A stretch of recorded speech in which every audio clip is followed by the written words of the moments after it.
किती गेलाय तुमचा? ऊस गेला की 200 टन होऊन 200 टन. तरी म्हणलं वहिनींचं घंटेने डोंबाई का लागलं या? तुमचं घंटे नाव ध्यान तेवढं. घंटे नाव नाही आमचे अजून बँकेतच आहे म्हणून म्हणलं. तुम्ही तेवढंच करा, दुसरं काय होतं तुम्हाला त्याची? नाही होती ती बरोबर आहे.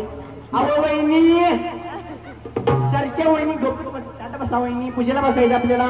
बरं चालू करीन चालू करा.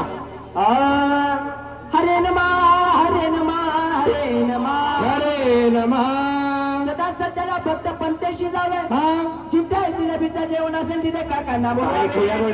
अहो काका, ही संत तुकारामाने नाही म्हटलेलं. हो कोणी म्हणतं या? संत रामदास स्वामीने म्हटलंय. संत तुकारामाने म्हणून दे नाही तर संत रामदासाने म्हणून दे. आता मेला नातू झाला करतोडा एकच का नाही? तुमचं खरं आहे. करगोडा एक जण लुंग्या 2. तुमचं का दुखायला लागले या? आमचं काय दुकान नाही, तुम्ही ओळखून घ्या. बरं ती जाऊन दे. बोला. तुम्ही लोकांनी सर्वप्रथम आंघोळ केली का? अहो काय डोक्यावर काय पडला का काय? काय झालं? बिना आंघोळीचं पूजेला बसलो मी. पाणी नाही म्हणून. पाणी नाही म्हणून नाही, मी 4 दिवस करायला नाही म्हणून. अहो तुम्हाला काय विचारते? नुसतं गोमूत्र घेतलं स्वाहा गेलं म्हणजे झालं. होय म्हणूनच म्हणतं.